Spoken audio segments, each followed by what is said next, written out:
What's up, guys? Leland here with Bomb Table Tyrants, and in the mail, I just got my new Vampire the Masquerade Player's Guide, and I wanted to go through it with you guys, let you know my thoughts, and give you a quick review. Let's get into it.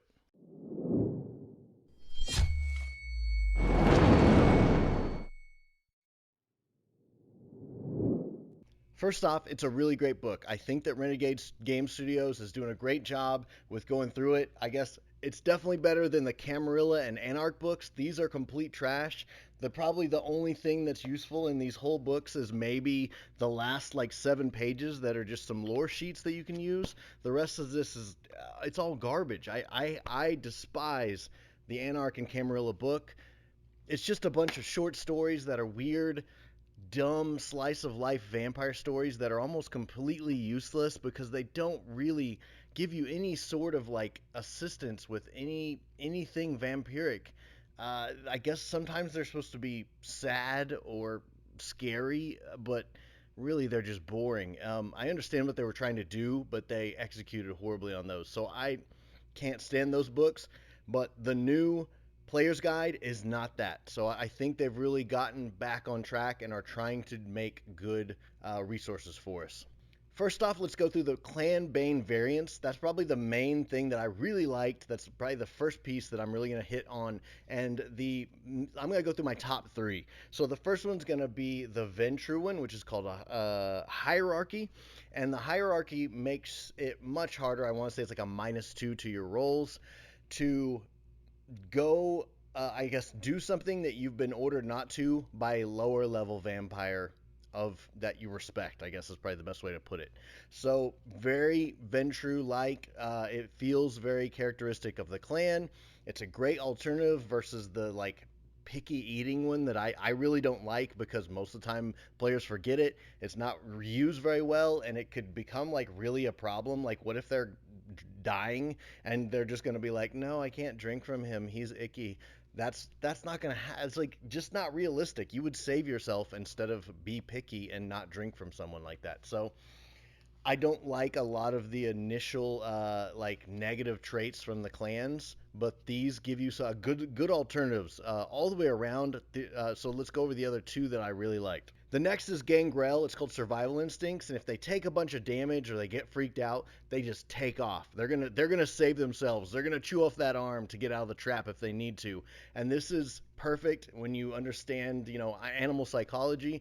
That's the way they're going to act. To be honest, like my daughter plays gnolls a lot in D&D, and she also plays a Gangrel in Vampire the Masquerade. That's her go-to. When stuff's going down and it's not going well, she takes off. She's just going to run for it. And that's, I guess, to me, so it's going to run perfectly with her character. If anything, she could just add this right into her Gangrel character as another bad trait, and it would perfectly coincide with how she already runs the character. So I love it because of that. It's like they just knew how Gangrel players are going to play it and said, hey, this is a good bad trait, let's throw it in there. Third one's going to be the Nosferatu.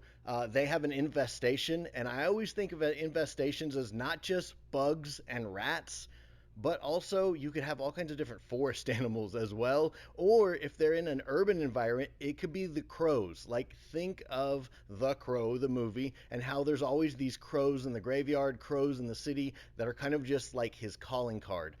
It doesn't always have to be gross roaches and stuff. It could be really cool crows or ravens that just swarm around in the city streets whenever this specific Nosferatu is out on the prowl. So think of it that way.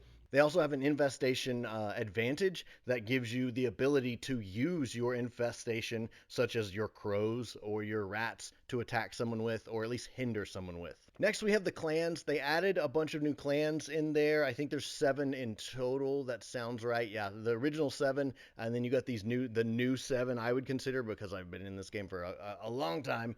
But so I use these as NPCs. I rarely start out with having a player be one of these new 7 clans. I usually introduce them as NPCs, and then if I got an experienced player who knows what they're doing, wants to create a new character, that's when I would give them that option of being like, okay, here's a whole nother set of clans that you could be. A lot of these are kind of like pulled in from different books and kind of they've made slight edits to it.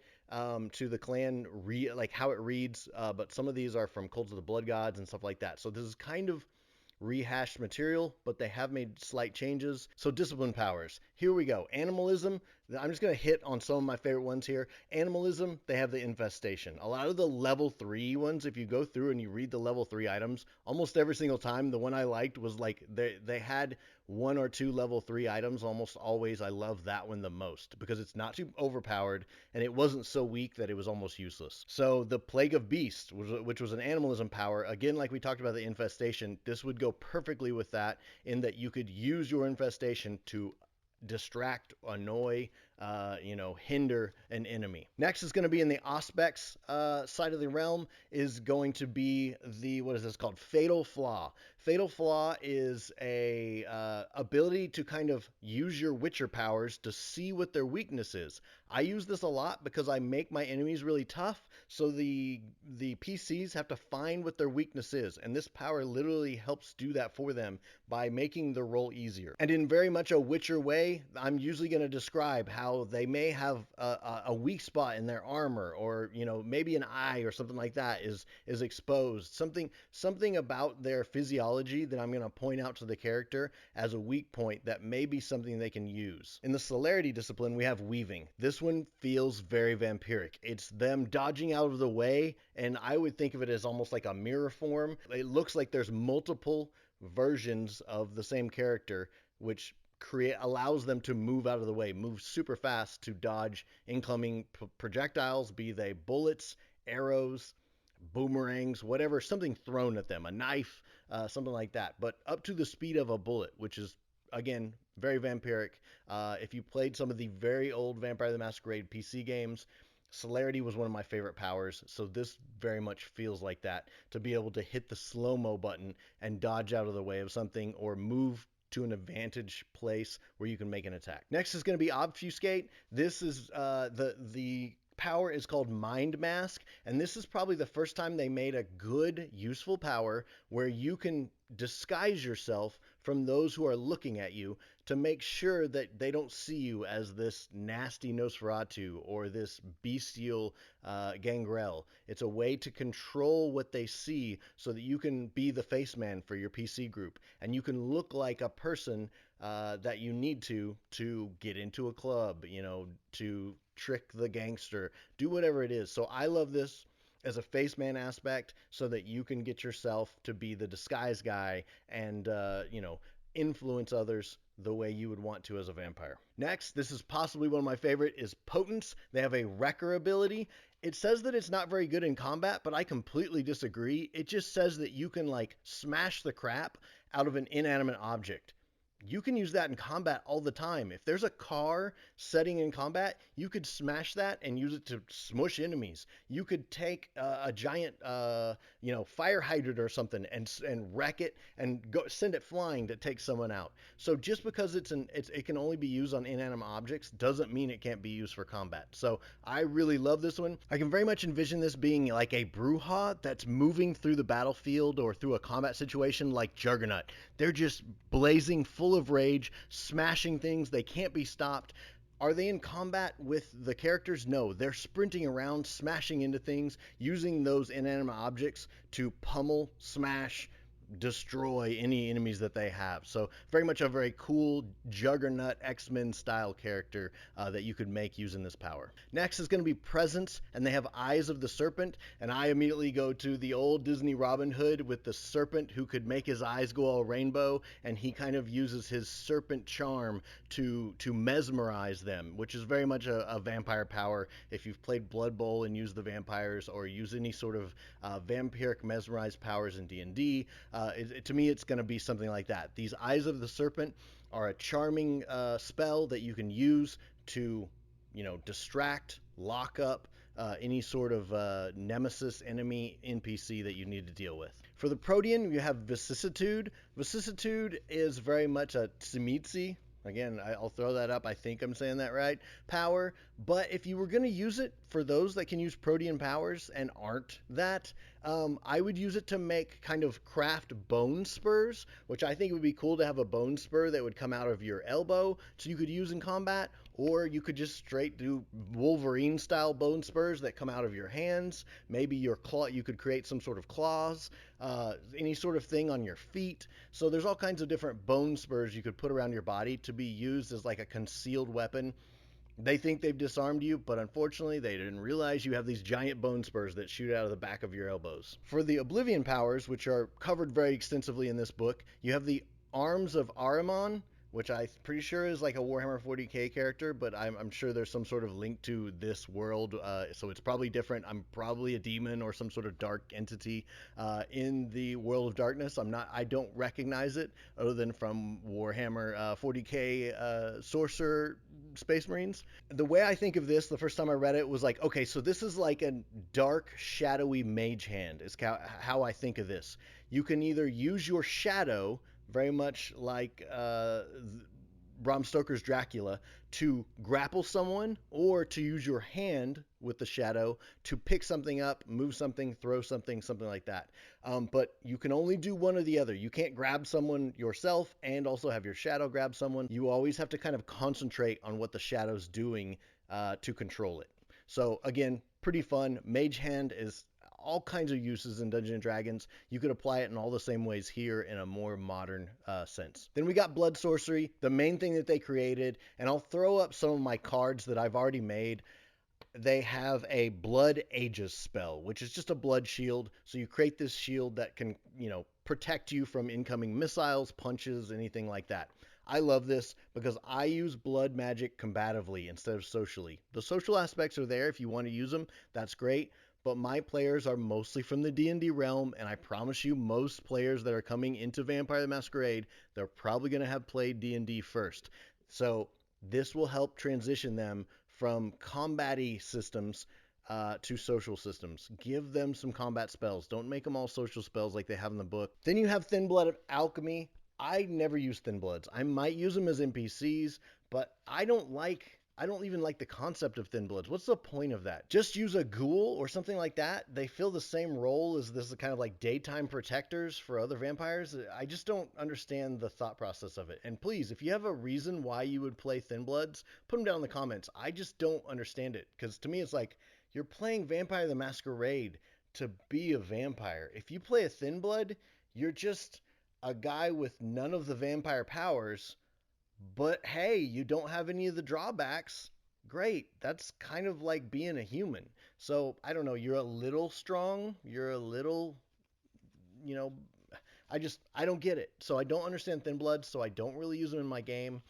Please, if you have a good argument as to why to use Thin Bloods or how you use them, I'm really interested in knowing, because I feel like I'm leaving out an aspect of it, but I also really feel like the V5 system has pushed Thin Bloods at us to be like, use these. I mean, there's like one of the new, New Year's adventures that they made. All of the pre-gen characters are Thin Bloods, and I was like, what the heck? What is this? So I'm frustrated with them shoving Thin Bloods at us and trying to get us to use them. I've used one as an NPC once. Otherwise, it just seems silly to me. I want to play with vampires if I'm going to play Vampire the Masquerade, not some weird half not really vampire. So, sorry, that's my rant about that. I don't love Thin Bloods. Let's move on. Next is going to be the Caitiffs, Thin Bloods, and Ghouls section. I really like the Ghoul section. To me, I could see playing a ghoul.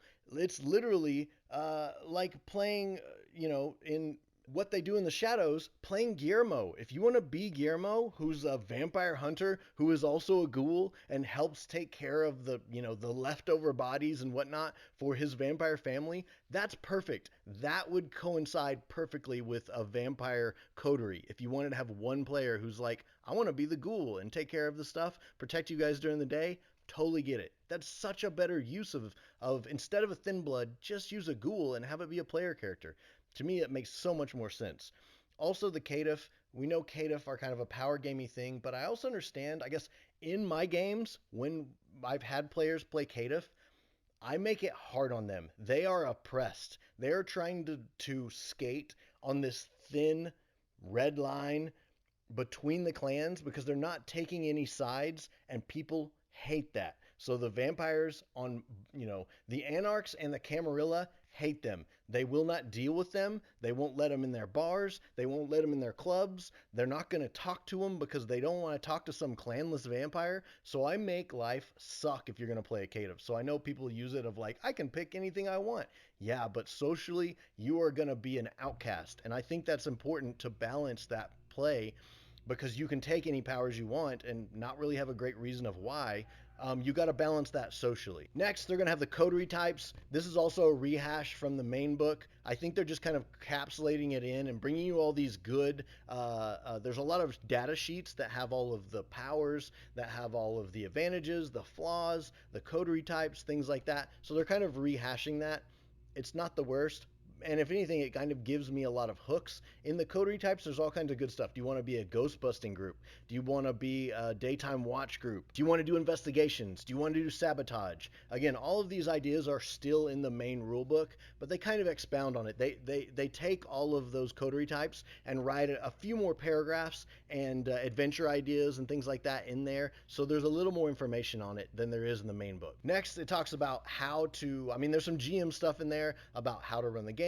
Maybe if you do it using like stitches, cool ways to run vampire that people are coming up with. But then they're also talking about clan coteries, which I really like. And to be honest, I kind of usually end up with a clan coterie anyways, even if, say you got a bunch of PCs and they all want to be Malkavian. Not a problem. They're going to be a clan coterie that is Malkavian, and they can get specific clan coterie abilities or powers for their coterie through that. Also, what you could have happen is they can have a sire. Like, say they're not affiliated with anyone and they choose a side. They go to the Camarilla. Somebody's going to have to speak for them. Somebody's going to have to, an older vampire is going to have to take responsibility for them. That's going to be their clan coterie. If a Malkavian elder takes responsibility for your new fledgling vampires, then they're kind of going to be a clan Malkavian coterie in my mind, and that's how I've played it before. So this just gave me something I can use to give them a little boost with Malkavian abilities that they gain from being, sired in a way by this elder vampire who's going to take care of them. Next, possibly one of the best parts in the whole book to me is the Touchstone uses. A lot of people don't really know how to throw Touchstone in, other than just putting them in danger. I think is the default of like, oh no, your daughter who doesn't know you've turned into a vampire is in danger. Don't lose your Touchstone because they are going to, then you're going to lose your humanity. It gives you other ways to throw them in. It explains how to make them randomly show up during a session. How to have, say, a political rival. If there's a faction that doesn't like you, they might try and capture your Touchstone. So again, they're not just trying to kill them. If anything, they may try and turn them against you. They want to leave them human. They're not trying to turn them into vampire, or maybe they are. And they're going to try and turn them against you by telling you that you're lying about something. You're not telling them the whole truth. Something like that. And then finally, they do a great job of explaining how if you had a Touchstone and they were freaked out because all of a sudden you're acting really weird, you only show up at night, something like that, they may become a weird, sleuth and start investigating you, trying to figure out what's going on in your life, why you're acting so weird. So they start investigating you, which causes new, angles of attack that's coming at you that you have to deal with. You have to make sure to get them off your trail. You have to convince them that there's nothing going on. You're totally fine. Stuff like that. So I really like that aspect, that they become this like amateur investigator and are trying to crack the case on what the heck happened to their dad or uncle or whatever you are to them. For your Touchstone. Next is going to be Memoriam. I talked about this in one of my last videos. I'll throw it up here about doing a vampires through time type of aspect, and that's what this Memoriam is, except for you are going back in the memories of your vampire, because your vampire may have lived for hundreds and hundreds of years. So, but parts of it that our minds aren't meant to handle being alive for for lifetimes after lifetimes. So they may have to compartmentalize pieces of it. So they need to go back, literally in game, go back to 1975 roller skating rink and remember what happened whenever they ran into another vampire gang at the roller skating rink in New York in 1975. Super cool. You could have your whole coterie do something like this. I would try and get as many player characters involved as possible, but it's like splitting the party, which is fine. You definitely can do it. Some of the vampires would be in this memory dealing with 1975 New York. The other vampires are continuing on with the mission, doing whatever needs to happen at the time. So you just kind of jump back and forth, give them equal time. The other thing about memoriams is you're going to have to cooperate with your player characters because it's their character's memory. So you have to be really careful and let them dictate because they should be able to tell you what's happening. Now, memories aren't perfect, so you're going to have wiggle room to change things slightly, but they're actually kind of going to be in control of a memory like this and be dictating, well, okay, so I was at the roller skating rink and late at night, right before it closed down, these other vamps showed up and they challenged us to a fight in the middle of the rink during the hokey pokey, something like that. So, you can go crazy with it, but it should be the player character who's kind of dictating that, and then you are facilitating it. This is the like super yes and session. You're just going to be going off of what they're telling you is happening in that memory and making it fun and helping them get to the point of the memory. Again, they should need to remember who the vampire leader of the gang was. That, there should always be an objective for why this memory is happening. Are they trying to remember where they hid the money behind the arcade cabinet? The Galaga machine is where they stashed the money in 1975. Something like that. So there needs to be a reason while they're going back into this memory, but they get to live through it and have a little combat in the middle of the roller skating rink, make it fun. There's a bunch of summary sheets in this, which I really like, and there's some lore sheets. They're all Hakata lore sheets, which I think is just because most of the other things, the La Sombra, stuff like that, have already been covered in other books. So you can go get those books to like the Cult of the Blood Gods to get the lore sheets for them. Hakata, which are to me the ghost gangsters, and I prefer Giovanni more anyways.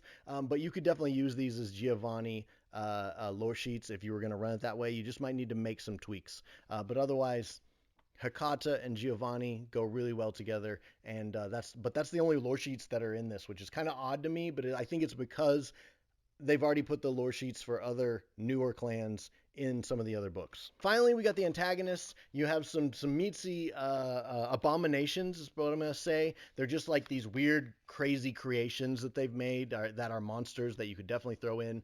I use Samitsi as bad guys in my stories, so this goes hand in hand with that, and they're pretty cool. They're definitely freaky looking. I'll throw some pictures up from the PDF.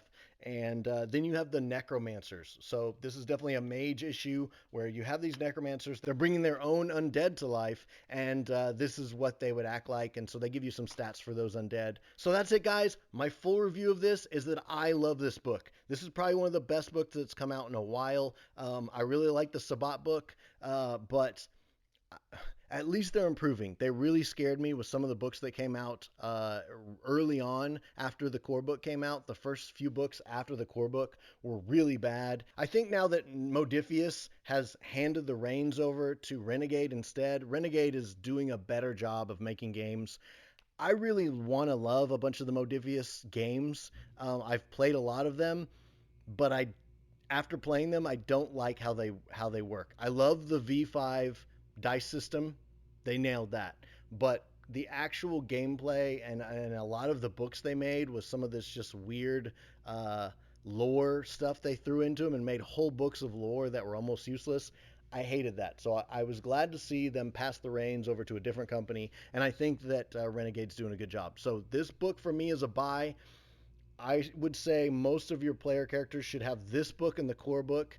As if they can just get those, they're going to be doing really good. You as a chronicler or game master should definitely have these two along with anything else that you need. Again, go back and get some of the old books, get some of the revised edition, get some of the V20 stuff. All those adventures, you're probably going to have to do some work to make them work with modern times, but steal from those older adventures. I highly recommend those as well. So let me know what you think about the review. The circles and squares are about to pop up here. Please don't forget to subscribe and click over here to watch some other videos. Let me know if you have any ideas that you would love us to cover. We're going to keep going. I'm going to have Tim in the studio in the next 2 days to do some videos on Malkavians and Ventru. We're going to keep going with the clan series that I'm doing, just kind of covering how to do clans and how to do them differently. So thanks, guys. We love you. Leland out.